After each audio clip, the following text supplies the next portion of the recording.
Look at the state of this nation, the state of this generation. Muslims and major sins nowadays a common affiliation, while our countries one by one are invaded and our brothers and sisters humiliated.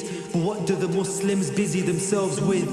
Many engrossed in fornication, alcohol weakening their minds with spliff after spliff. Our comfort for many of our brothers and sisters is a wish.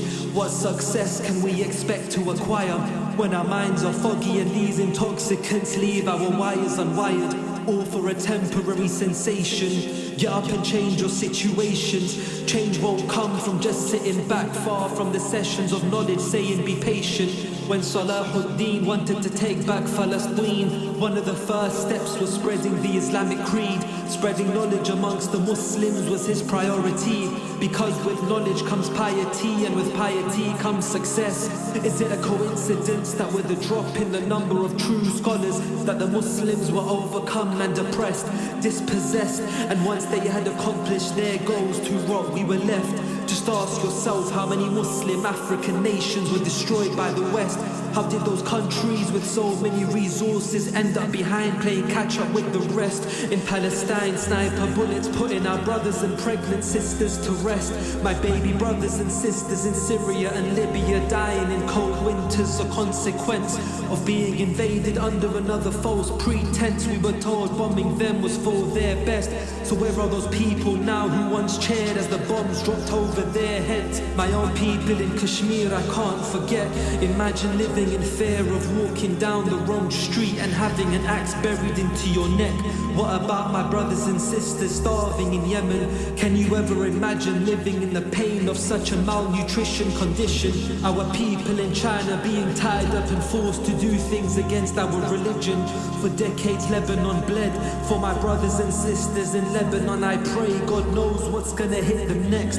Cartoons mocking our prophet plastered on buildings in disrespect. When the Ottomans were around they wouldn't have dared to take that step. An orphan without a father is what this nation has become. The warriors in the past, there ain't many like them. Many of our so-called leaders are like venom, injected by powerful enemies into their positions to help them destroy us from the inside, then start bombing democracy into my people to make the grass look greener on this side. I don't even know how I go about my days while they suffer. Ask yourself, when was the last time you cried for your brother or sister? Laughing as we run towards our graves as if we know for a fact to hellfire we are not condemned. All of this chaos in the world, I refuse to accept this life is the end. So I ask myself, when the angel takes my soul, what will be on my mind then? The whip, the yard, the fashion trends, or the realization that this world left your heart dead as you await a punishment you were warned against? Remember what the messenger said, the intelligent one is the one who works for death. Do you really want a sin to be the last thing you did as you breathe your last breath? How can you aim for piety when you don't know where to direct your sight? How can we strengthen this nation while we drown in crimes? For other people's greed and power our brothers and sisters died. So remember why you were given life. We weren't created to work a 9 to 5, go home, eat, rest and sleep, day after day, night after night. This corruption amongst the Muslims was foretold by the messenger, the one God protected from lies. Yet to come are just a few more signs. It's only a matter of time until Al-Mahdi arrives.